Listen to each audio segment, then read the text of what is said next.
after that, I remember a few things, like really traumatic things after I had my first surgery, or leading up to my first surgery, and then that first year of my first 5 surgeries. But yeah, a lot of it's I blocked it out from PTSD.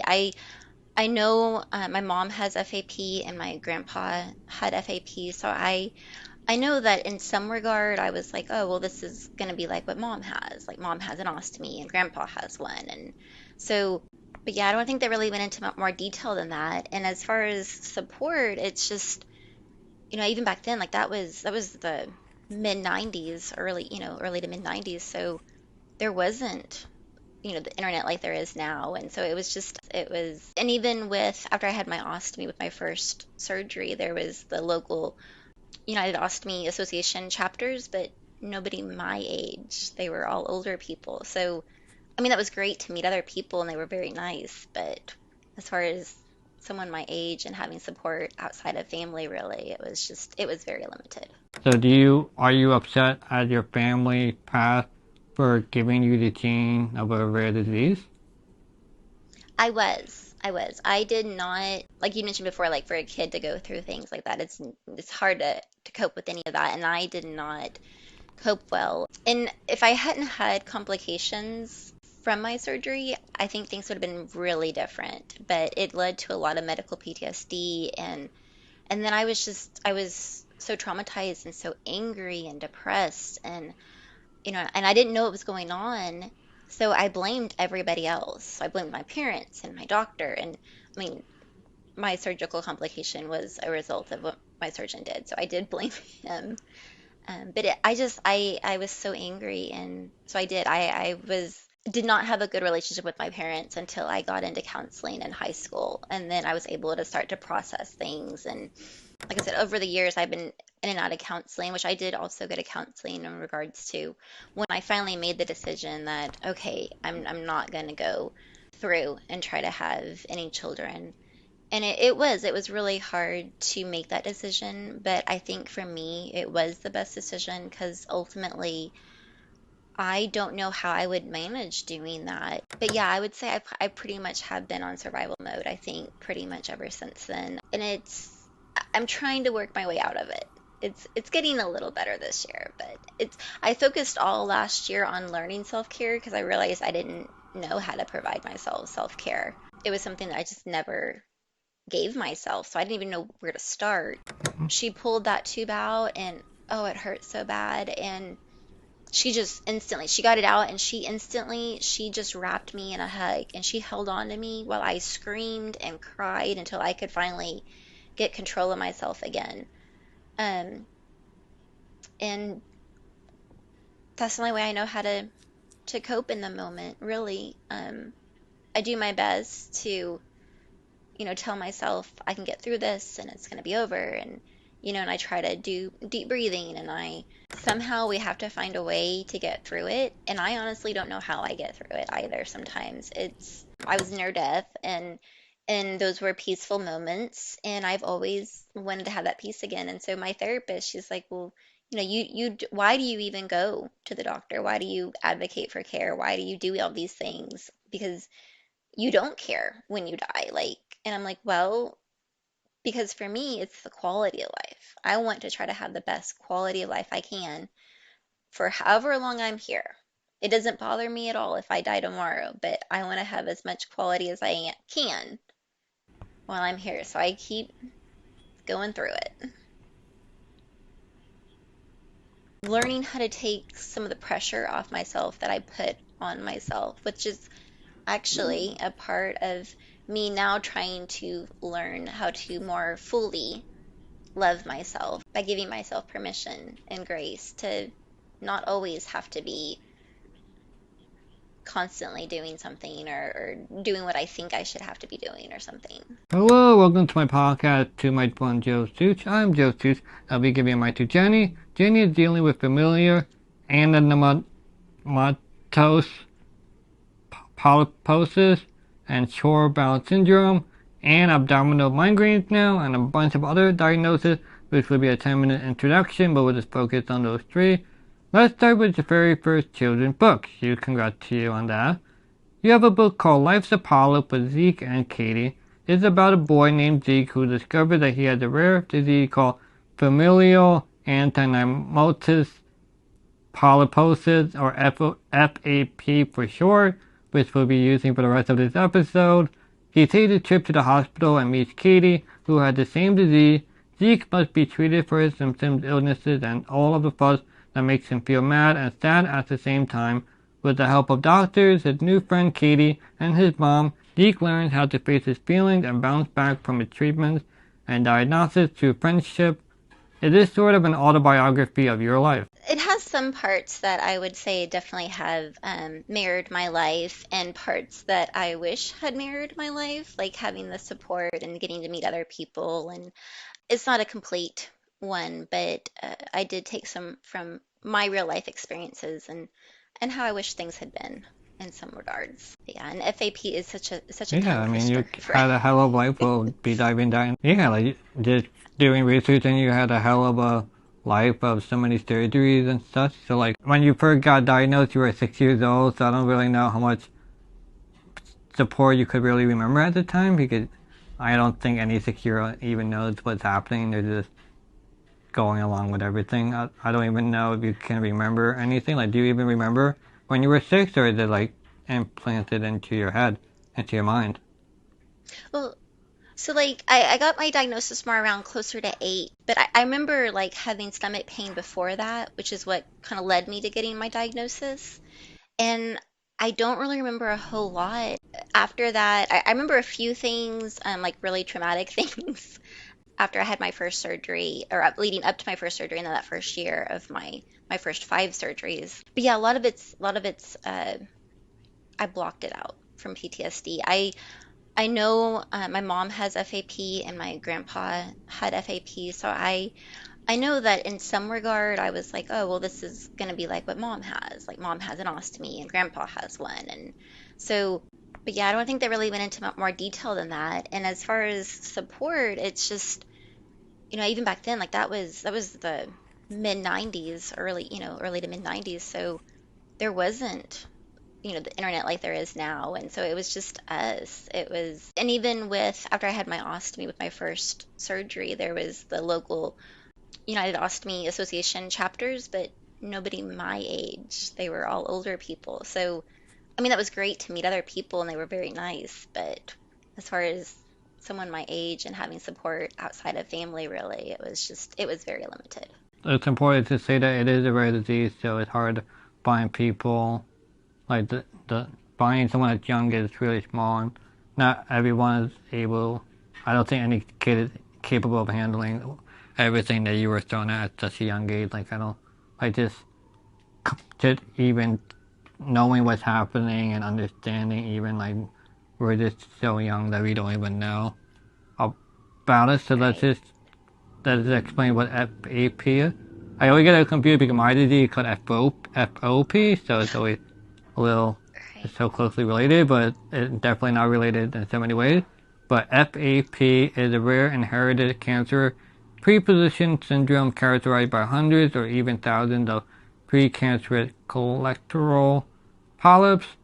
Like you mentioned before, that it does run in your family, so you did have it in your family. It's amazing that your family still, well, actually, I don't know if they're alive now, but that they're still able to be alive now.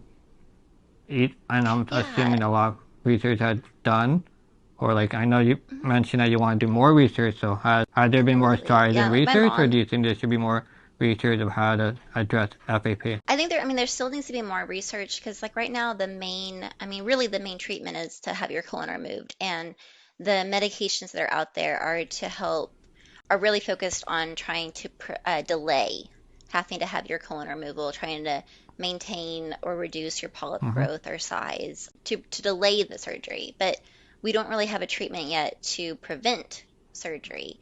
And we can, like, with the proper monitoring, we can have normal life expectancies. Like my mom, she's in her early 70s. She's still living. My grandpa, he lived to be 81. He died from FAP because he had survived colon cancer and rectal cancer from it, but he didn't have the proper monitoring he needed. So he ended up dying from stomach and esophageal cancer from it. later on.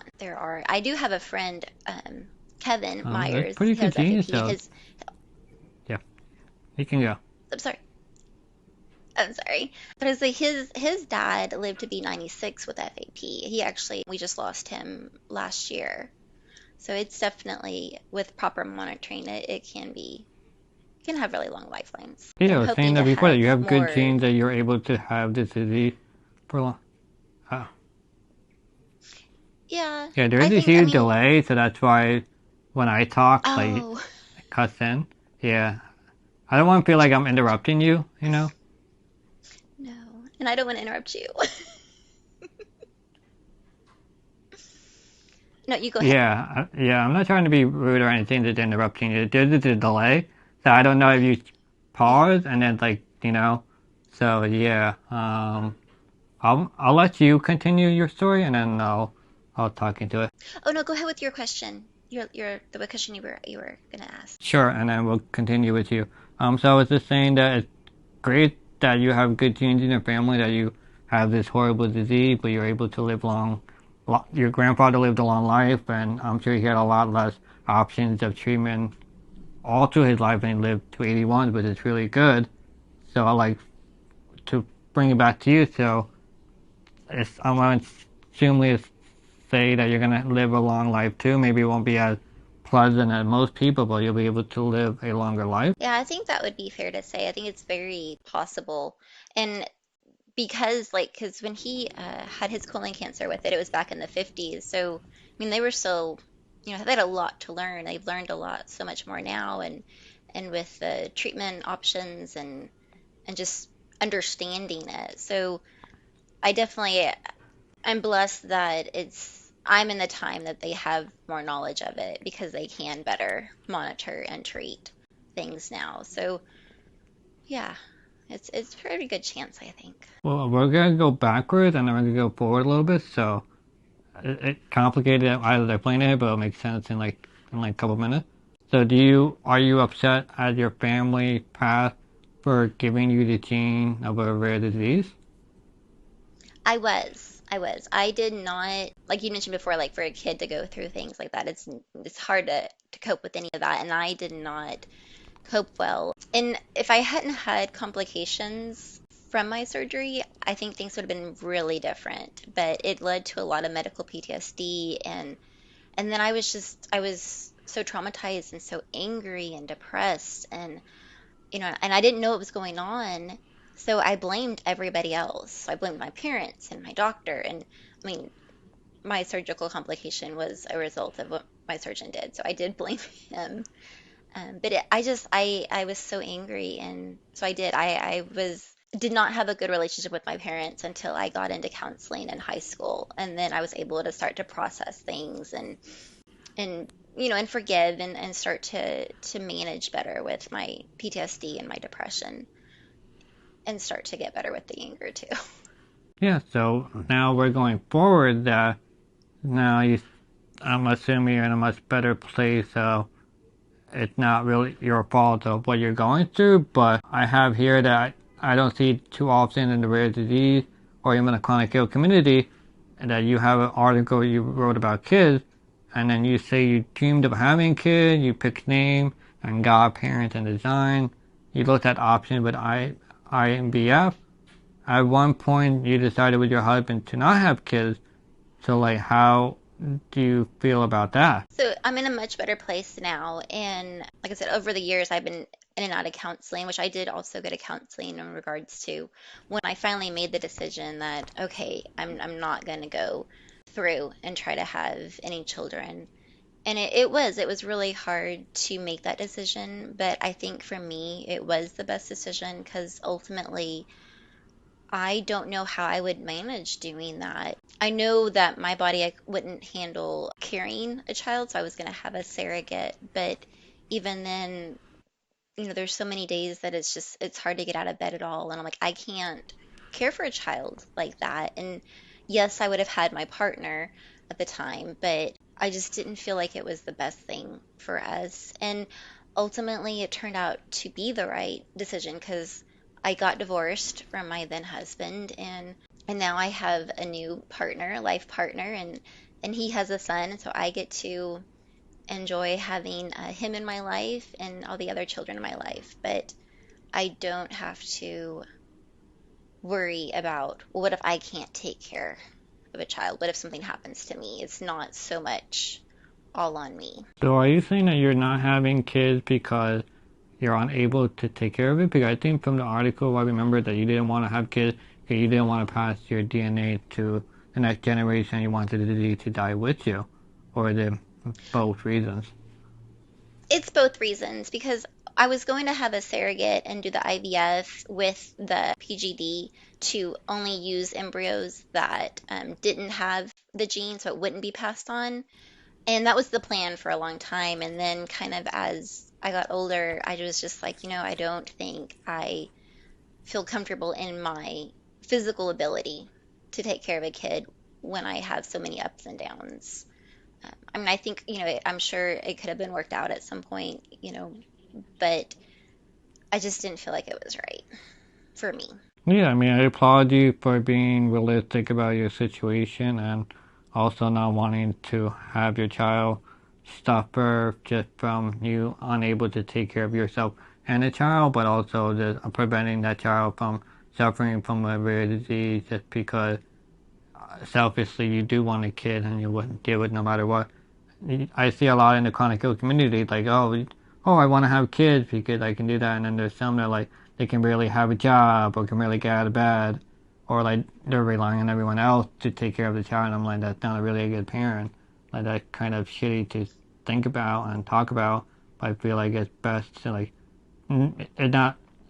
I know like people want like especially women want to be moms, but like maybe not everyone just maybe have the right qualities of it, but like not everyone should be a mom. And I applaud you for coming with that decision. I, I mean, I personally wouldn't know, but I do know that it's very hard for women to make that decision. Like, hey, I don't want to have kids because of X, Y, and Z. Because I think most women grow up like, hey, I want to be a mom and such. Like, Yeah. were you able? Are you able to deal with that mentally, or just still like grieving about the process of not being able to be a mom? It took me a while. It probably took me about a year after I between kind of the leading up to that decision and then finally making the decision, and then I grieved it, and then I kind of just I came to an acceptance after about a year around that time of making that decision, and I haven't regretted it. It provides me because I think I would be a really great mom, but it would really bother me so much that I couldn't do these things. Or, like, in the case at the time when I made that decision, I was still married. I didn't realize, that I was going to be divorced. So then what am I going to do? I'm going to be a single mom, and that's so hard too. And I just, I, it was super hard. But like I said, it's just so many different things came into it, and it's like, you know what? I don't want that to be unfair to the kid, that I can't do things that I want to do with them, and I also didn't want to rely on the other parent to do everything all the time for me. And I also worried about, like, well, what if I can't work anymore? Like, then what do I do? And how are we going to survive? And it was just a lot to take into consideration. Yeah, I mean, I applaud you for making such a mature decision on it, and your child thanks you, and I applaud you too. I know it sucks, but I think it's the best move because I don't want to have kids either because I don't want my child to suffer everything that I've been through. Like, I'm okay now, but I don't think it's right. You want the child to be in a better place than you, and like, I can't give that. And I think, yeah, I huge applaud to you, and I wish more people would just be realistic about this, their situation, honestly, to be realistic about it. Not like, oh, everything can work out. Maybe not.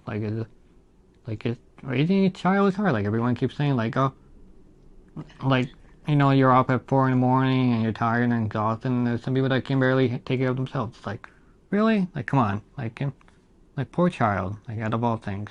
Like, they didn't. Yeah, I can't even imagine, like, when I stepped back and thought about it, like, I can't imagine how I would be able to do it. Like, it's just, and I mean, parenting's super hard. Chronic illness is super hard.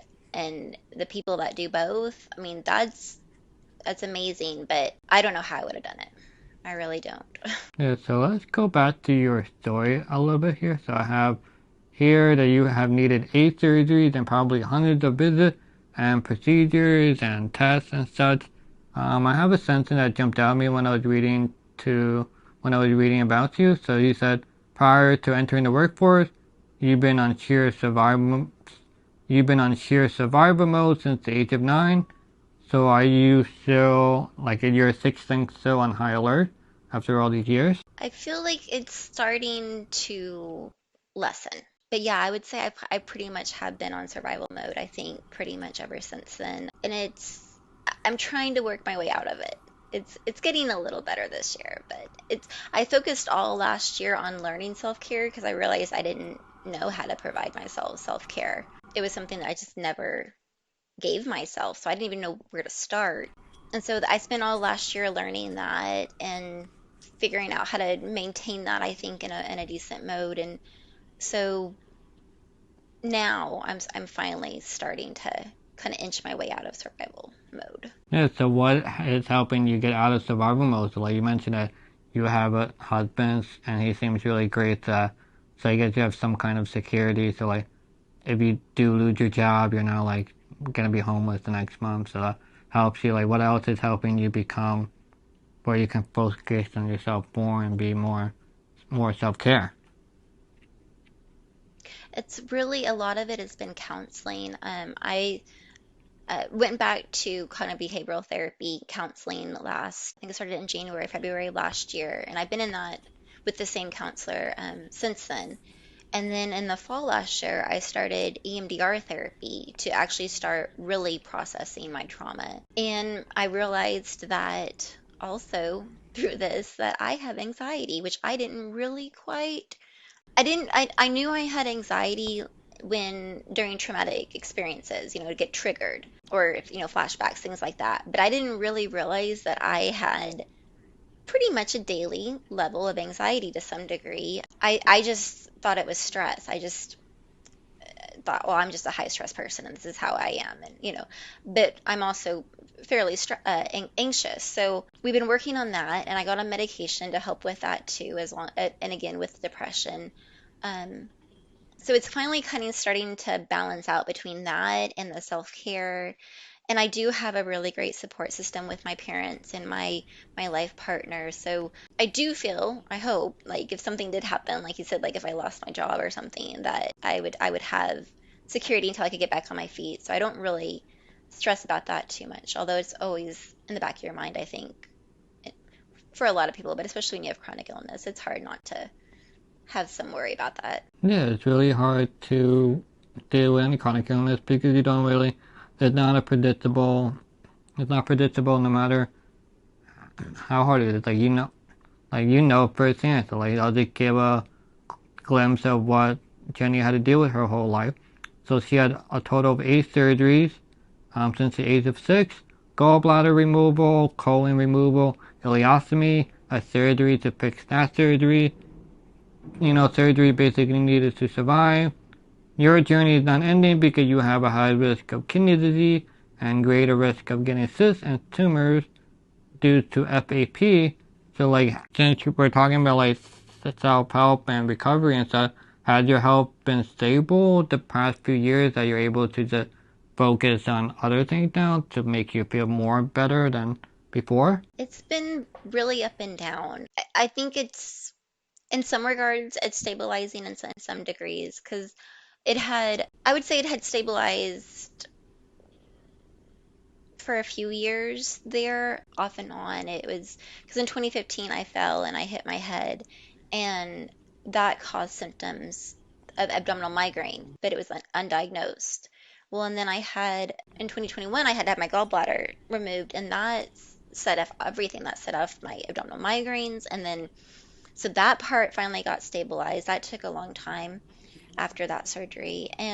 But then that got stabilized and now I have chronic vomiting that we aren't well, I just actually got results today that it's part of my lower esophageal valve is not contracting properly. It has some weakness. So now I'm waiting to find out, well, what's the options for that? Is that another surgery? Because, I mean, Honestly, if that's what's gonna fix it, let's do it. And can we skip all the other steps and just go to what's gonna fix it? Yeah, it's just crazy to hear how like one person has to suffer so much just to basically survive, and then your journey will never be ending. That you can give, like you're saying that you might get another surgery, so that'll be your ninth surgery, and you got hundreds of tests before. Like I don't, like I could totally understand like you having medical PTSD because it's shitty to go to a medical hospital with some people have answers, some don't. You don't even know.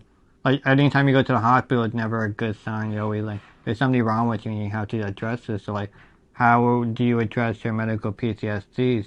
Since I feel like that's a term that's been kind of new in the past few years. So like, how is your medical PTSD? So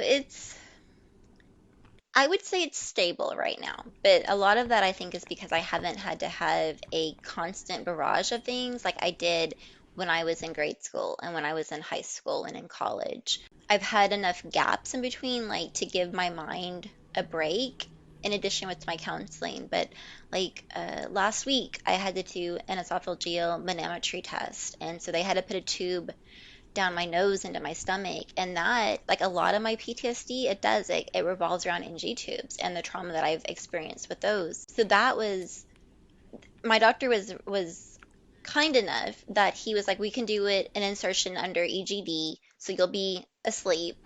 Because I honestly don't know how I would have done that awake. I know they would have had to restrain me to get that in me while I'm awake. I know, and then and that's, I mean, for me, that's the worst part is the insertion of it, of the NG tubes. But then you have the removal, and that's, that's not fun either. And this tube, it had metal sensors in it. So in that regard, it was even worse than a regular NG tube, even though it was smaller. And I was really fortunate because the nurse that was doing the test, she must have had medical PTSD also because she has Vader syndrome, I found out. So she totally understands all the what we go through because she's gone through it. And I remember she pulled that tube out, and and every time I moved and before they even pulled the tube out, I just kind of did a guttural scream because it just hurts, and that's all my mind is doing.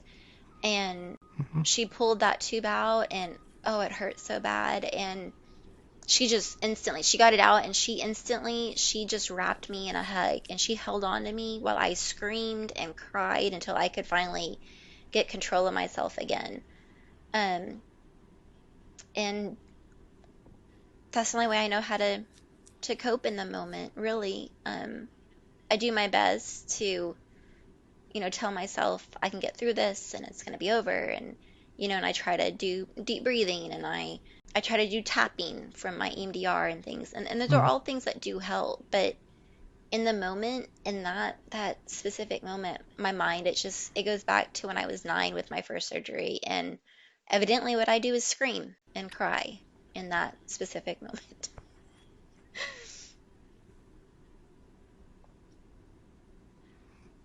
Yeah, I don't blame you 1 second for how you react. Honestly, it's a horrible situation to be in, and no person should ever deserve to be in that situation or should even go through it. That's just horrible to hear.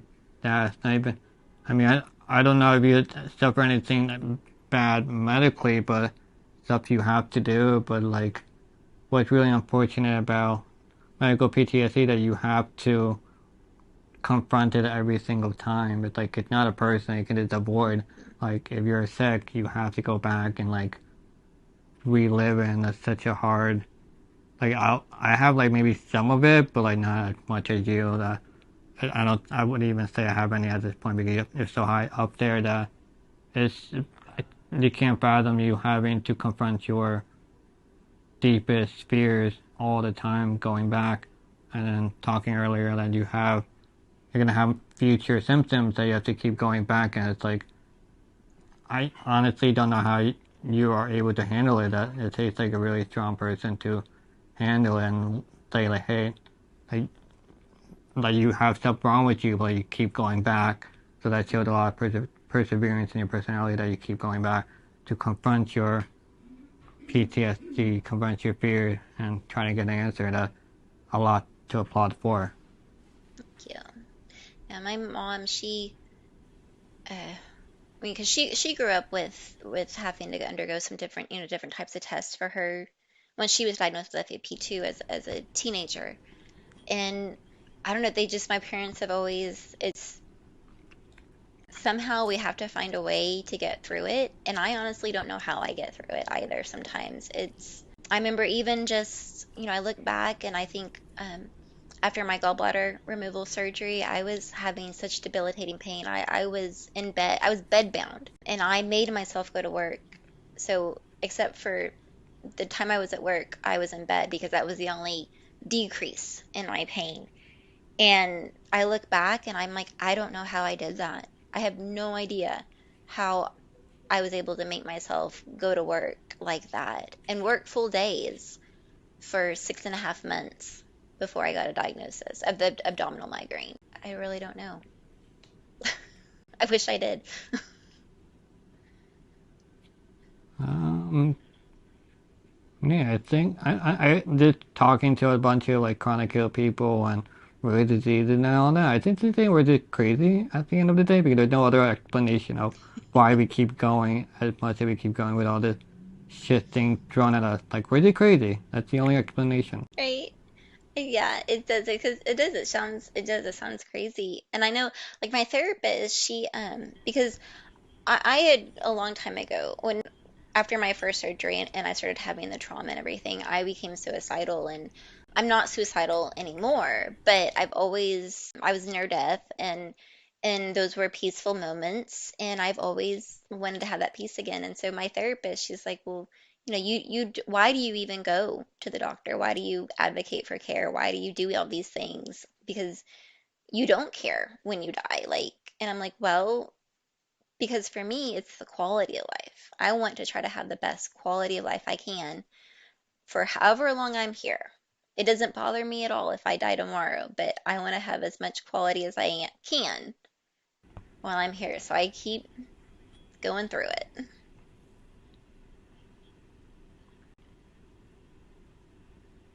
Yeah, I mean, applaud you to come onto the podcast and wanting to share your story and relive some of your most traumatic moments to a lesser degree, but you're still reliving it to some extent.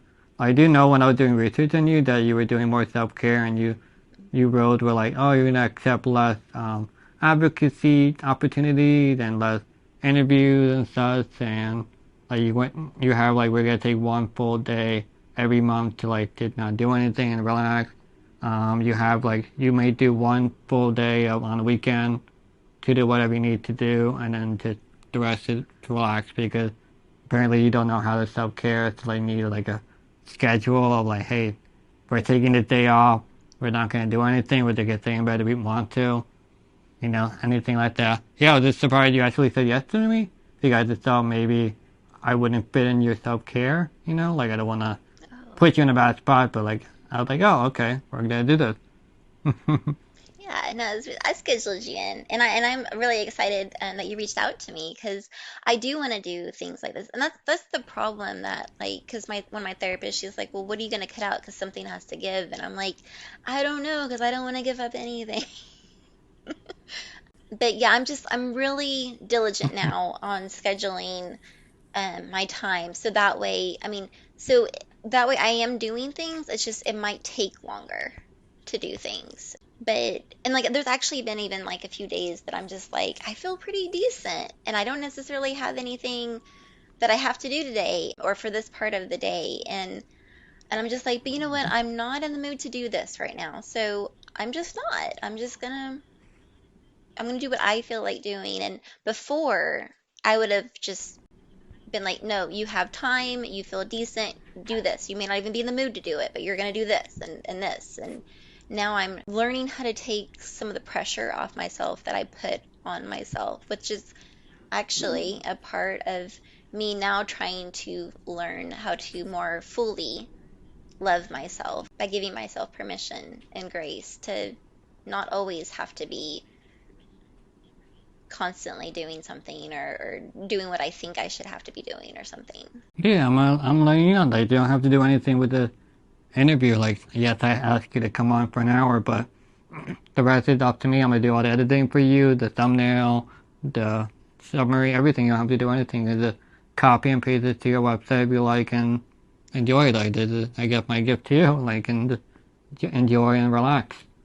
Yeah, and I am so appreciative of the opportunity because I love getting to meet new people, talk to new people, and and share. And I think it's so helpful to even if it's not about my disease or something. It's just it helps for other people to hear our stories and kind of have a glimpse into what it's like. Yeah, I definitely never met anyone that had FAP before, or short bowel syndrome, or even the abdominal migraines. That's so I'm just learning about all these crazy diseases that shouldn't exist, but exist for some reason. And I'm always just like learning about things that I'm gonna become like a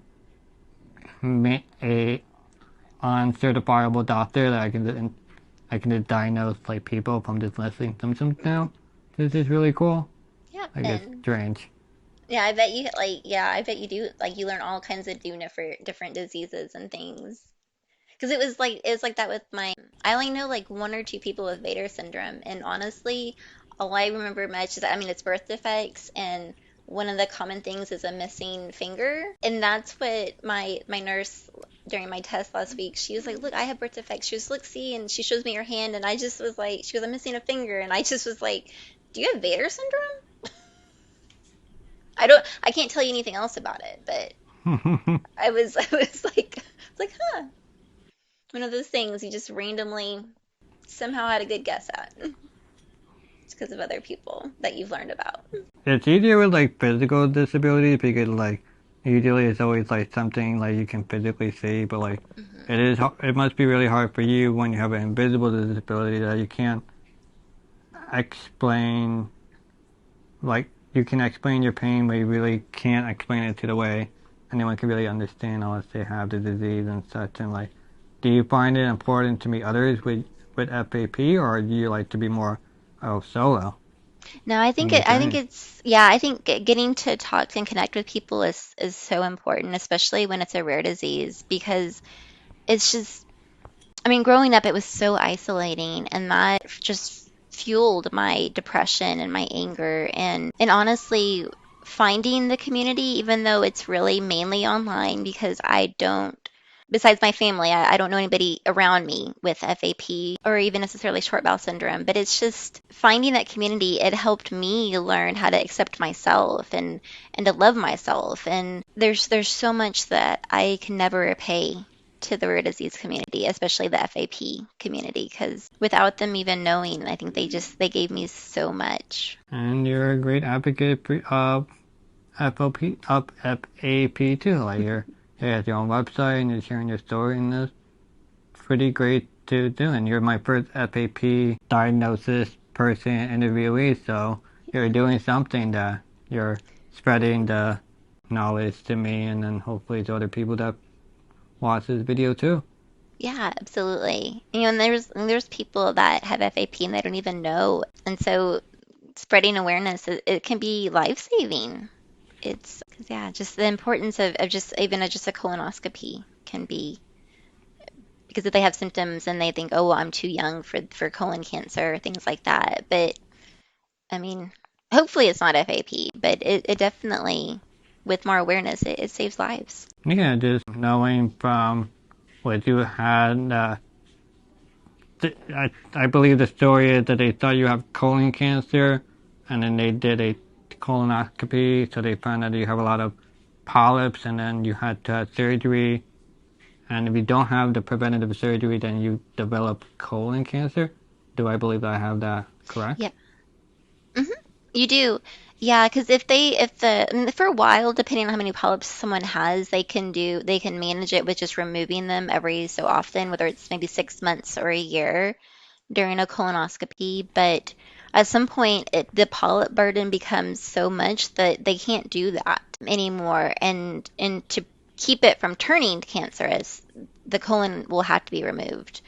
And the thing too with FAP is we have a higher risk for all kinds of cancers, especially in the GI tract. So it's not just about colonoscopies. Like you need the upper scope, the EGD, to also check for polyps there that are precancerous and at some point will turn cancerous if they're not removed, as well as just other monitoring in general too. Like thyroid ultrasounds are a big thing for us. Yeah, they can't fathom like just a young person having to go through so much.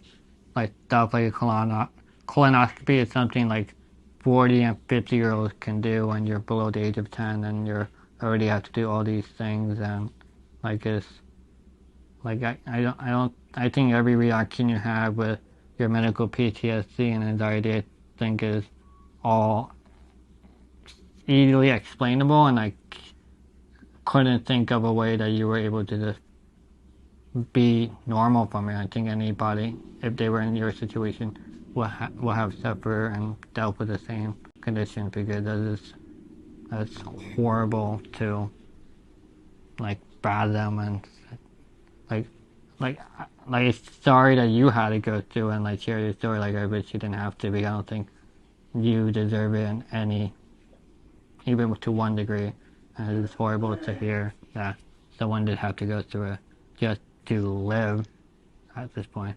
Like, it's crazy to me. It is. It's and the thing is with IVP, I mean, because we are born with it, regardless if it's a family line of it, because it can be a spontaneous mutation. But I mean, really, I mean, if you know there's a risk for it, then you need to be tested immediately for it, and that includes upon birth if we know that there's that risk. And even then, it's up until through the age of 5, like a kid with FAP needs to have regular monitoring for a liver cancer. And I know like the NCCN guidelines right now are if you're not symptomatic that you don't need a colonoscopy until you're 10. But at the same time, though, like, I mean, there's not a whole lot of us that necessarily will start to develop cancer, colon cancer before age of 10. But at the same time, there are ones of us that will or have. And as horrible as it is to have to start from birth going through all kinds of testing, it's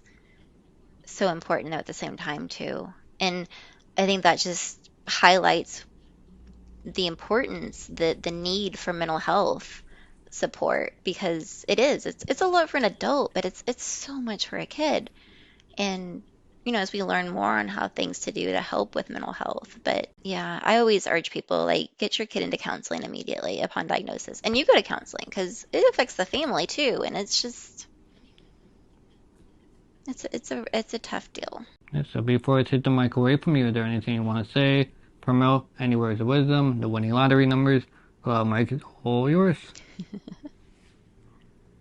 Well, I want to always encourage people also that with the proper monitoring for FAP, it does not have to mean that it's a death sentence. So please don't be afraid to not only go for monitoring, but advocate for monitoring. And if your doctors are not being supportive of that or listening, bring up the NCCN guidelines. You can go on there, make a free account, and you can download them, to show to your doctor and say, hey, you're going against the guidelines for my monitoring. And then also, one of my big goal for this year is I started with NORD, an FAP research fund back in 2015, and I'm really hoping we can maybe get it fully funded this year. So anyone that's interested in donating to FAP research, I have that link on my website. It's lysapolyp.com.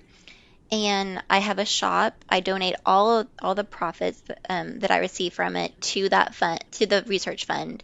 And my children's book about FAP, I donate a portion of that to the fund as well. So, together we can do so much more. So thank you, Jenny, so much for giving me your time and expertise. If you want to follow her, and her website will be in the description below. Thank you, everyone, for listening and watching, and I'll see everyone next time. Bye!